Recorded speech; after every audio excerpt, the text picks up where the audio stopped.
तो चलिए आज हम मिथिलांचल थाली में क्या सब बनाने वाले हैं वो आप सभी के साथ रिकॉर्ड करके मैं दिखाने वाली हूँ। तो ये है तुअर दाल, जो कि मिथिलांचल में इसको अरहर की दाल बोलते हैं और हर भोज भात में इसके बिना तो भोज ही नहीं होता है। तो इस अरहर दाल को मैंने धो लिया है, उसके बाद कुकर में डाल दिया, नमक हल्दी डाल के और टमाटर डाल देंगे और उसके बाद इसको सीटी लगवा देंगे। 3-4 सीटी में आराम से दाल बन के तैयार हो जाती है। तो मैंने इसको गैस पे चढ़ा दी है।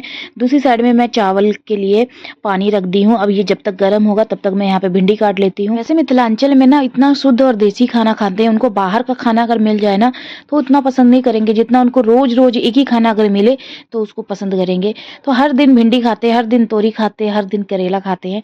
पकते भी नहीं है, अकते भी नहीं है और मैं बना बना के थक जाती हूँ।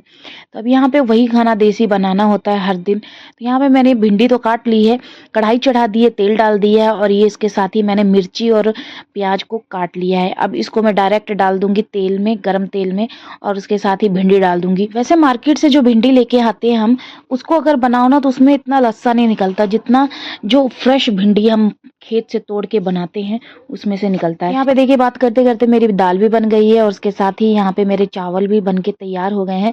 तब इसका माड़ पसार दूंगी और खिले खिले भात बन के तैयार हो जाएंगे। तो ये जो भिंडी मैं आज बना रही हूँ ये खेत से फ्रेश तोड़ी हुई भिंडी है, जिस वजह से इसमें काफी लस्सा निकल रहा है। मार्केट से जो भिंडी हम लेके आते हैं ना उसमें ऐसा लिक्विड चिपचिपा पदार्थ नहीं निकलता जितना ये ताजी भिंडी में निकलता है।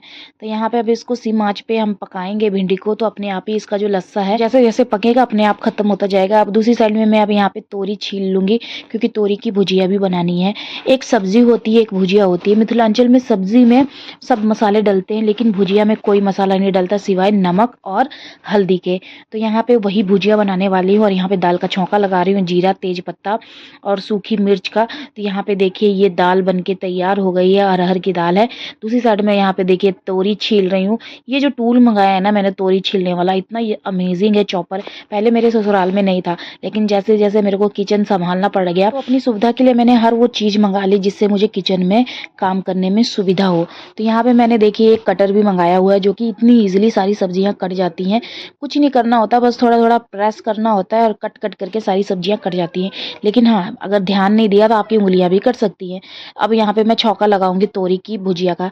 तो मैंने प्याज और सूखी मिर्च डाल दिया क्योंकि हरी मिर्च थी नहीं। और यहाँ पे देखिए ये भिंडी भी बन के तैयार होगी, ये सारा लस्सा पस्सा खत्म हो गया है।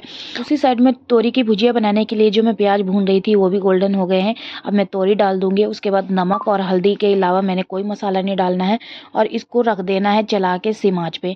ये अपने आप पानी छोड़ेगा, उसके बाद इसका जितना भी पानी या रस्सा है उसको सुखा देना है और इस तरह से ये हमारी भुजिया बन के तैयार होगी। अब 2 भुजिया तो बना ली मैंने, भिंडी और तोरी, लेकिन एक सब्जी बनाना जरूरी है। तो सब्जी के लिए मैं बनाऊंगी ये, इसको क्या बोलते, बोरा, यहाँ मिथिलांचल में तो बोरा बोलते हैं। तो इसकी सब्जी बनाने वाली हूँ। तो यहाँ पे देखिए मेरी तोरी की सब्जी भी बन के तैयार हो गई है। सारा जो इसका पानी था सूख गया है और इसी तरह से मेरे यहाँ सब्जी खाते हैं। तो अभी मैं बनाने वाली हूँ दूसरी सब्जी यहाँ पे बोरा की, जिसमें मैंने जीरा और प्याज डाल दिया है। उसके साथ ही मैं अब डाल दूंगी आलू। अब आलू को मैंने फ्राई करना है और साथ में मैं मिर्ची और ये बोरा डाल दूंगी। अब इसको मैं यहाँ पे भून लूंगी, 50% कुक कर लूंगी। उसके बाद जितने भी बेसिक मसाले हैं वो सारे बेसिक मसाले डाल के इसको अच्छे से भूनना है जब तक तेल ना छोड़ने लगे।